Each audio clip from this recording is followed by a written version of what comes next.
I installed a cruise control system out of a 92 Chevy truck in my 68 Chevy C10, and I have a TKX transmission that has an electric speed sensor on it, so that's where the signal comes from for the cruise control. I just harvested a connector and wires for that sensor from a truck in the wrecking yard. It was like a late 90s, I think. I have the speed sensor wires routed along with the mechanical speed uh, speedometer cable, and then it runs through the firewall right there. And then the speed sensor cable comes through up there and goes to the far side of the pedal mount. And I've got this SGI-1000BT converter box from Dakota Digital mounted over here. The speed sensor wires into the input, and then a signal. This box converts the sine wave signal from the sensor to a syncing square wave signal at a frequency that the cruise control system expects. With my rear end of 373 gears, I'm getting like 48,000 pulses per mile out of the sensor, but the cruise control module needs 4,000 pulses per mile, so this box takes care of that. Then the signal comes out of that box and goes into this harness right here that goes back out through the firewall. It also connects to a double contact brake switch, so that when you hit the brakes, the cruise control shuts off.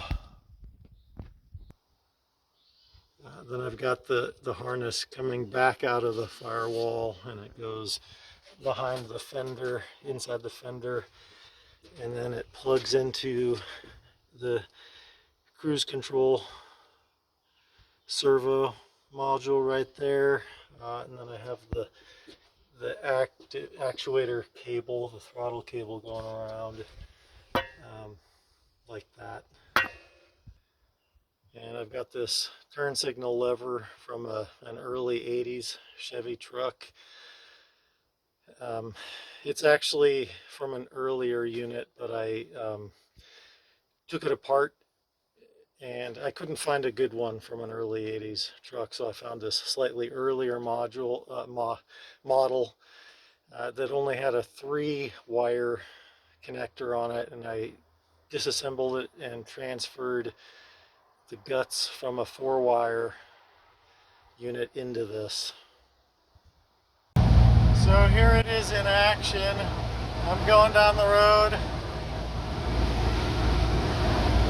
and I'll flip the on switch and then engage, and it's holding. I took my foot off the accelerator,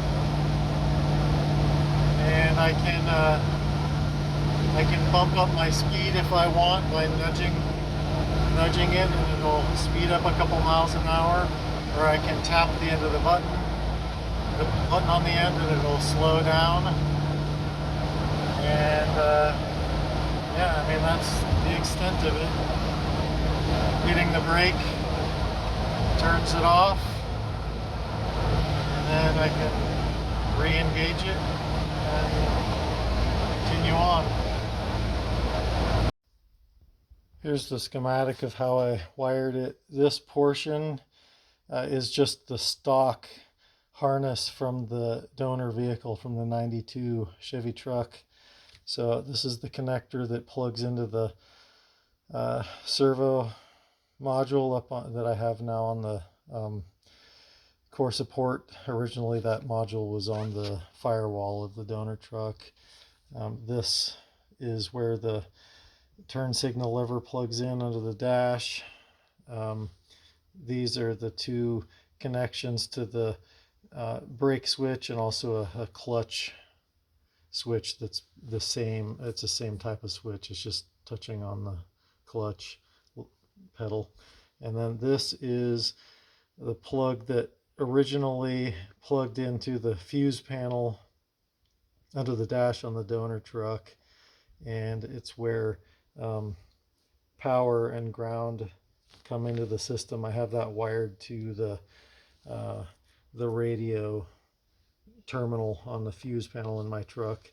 And then here is where the vehicle speed signal comes in.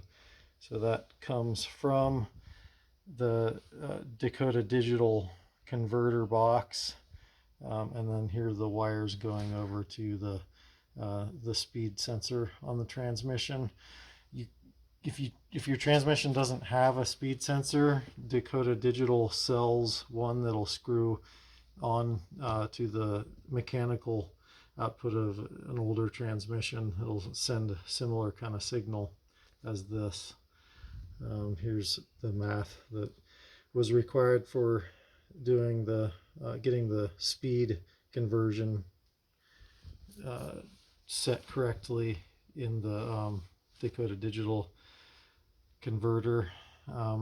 Basically, you have to, the reluctor wheel and the TKX has 17 teeth per revolution, and I got a 373 rear end, number of feet per mile, my wheel diameter. This is converting to the circumference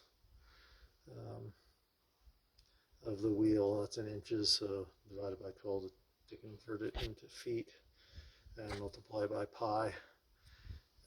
So I ended up using output 5, and output 5 has a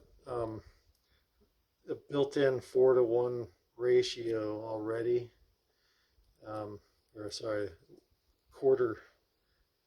1/4 ratio, and then have to program in a 0.328 calibration factor into the module. I used my, it has a Bluetooth app. You put it on your phone and then get in that way, or you can use the buttons on the unit to do it. It's easier to use a phone though.